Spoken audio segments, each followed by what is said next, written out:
change the subject of the formula.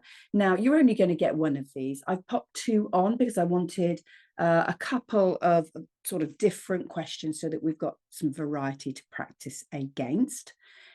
So the first thing that I would really recommend doing, especially if you're not confident, is to just swap them around, because then it will feel a lot more like the hopping you're used to, hopping in the direction you're comfortable in, etc., etc.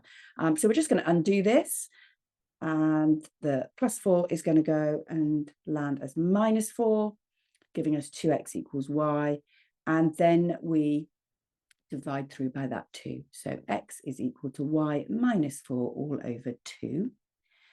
Okay, we're going to do the same again. We're going to just change their position, so swap them around, and then we're going to undo by hopping. So a root will go across and land as its opposite, the power 2, giving us g plus 6 over 2 equals t squared, and then just keep undoing.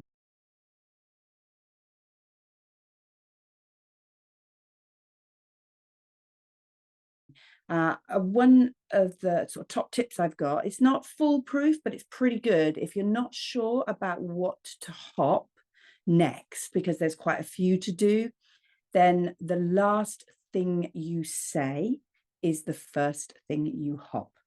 Okay, the last thing you say is the first thing you hop. Now the square root, for example, doesn't work there, but the square root, I always see that as like it's trapping everything. You can't get to the 6 or the 2 because it's wrapped up in that root.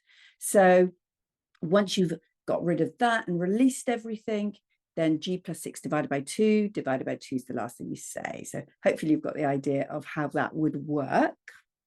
The final answer is g equals 2t to the power of 2 minus 6. Okay. So our next question is the frequency polygon.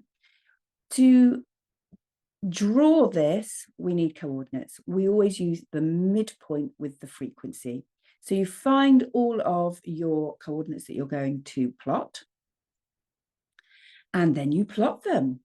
So just take care, check the scale, make sure you've understood how it's working. So our y-axis is going up 2 squares for every 1. You will then plot them all and draw through with a straight line.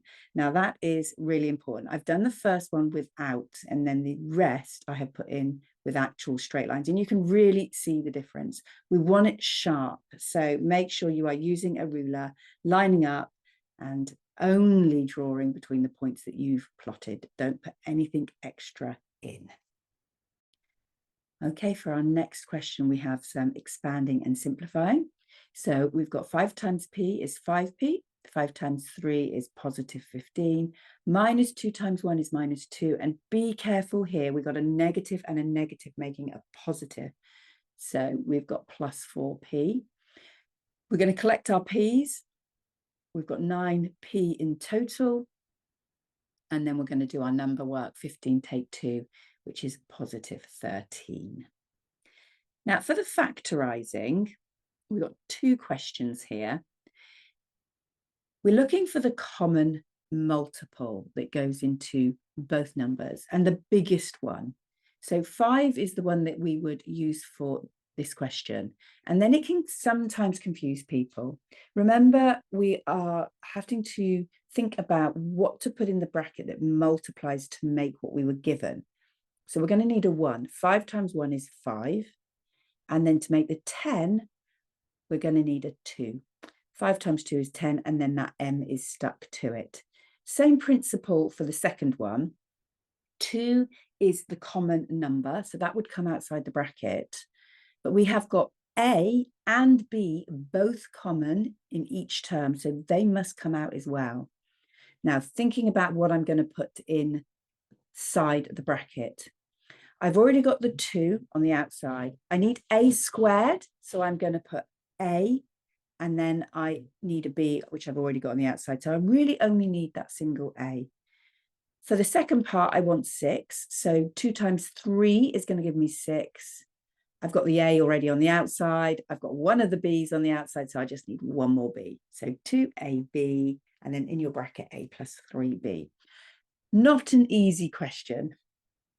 Okay, we have a right-angled triangle. We're being asked to find the angle. This is telling me trig. So label up the sides. Opposite and adjacent are the two edges that we're going to be using, which means it's tan. So we've got tan x equals 1.9 over 3.2. And then we need to get that x on its own. So we're going to hop the tan. We're moving it as a function, so it will land as its opposite, tan minus 1. And then we are going to pop that into our calculator. Calculator is going to do the work. We get 30.699. And to one decimal place, 30.7 for our final answer. Okay, we have some indices. Now, the power to power rule is to multiply. So p to the power of 2 times 5 would be p10. But a lot of students get lost here. One of the things that you can do is just write down what we actually can see. P to the power of 2 is being multiplied by itself 5 times, and then you can just add your powers. Now we've got a divide question. Divide questions are taking away the powers. So we do the number work. 12 divided by 6 is 2, and then take away the powers. 7 take 3 is 4, so we've got x to the 4, and 3 take 1. Remember that invisible 1 on the y gives us y to the 2. So 2x to the 4, y to the 2.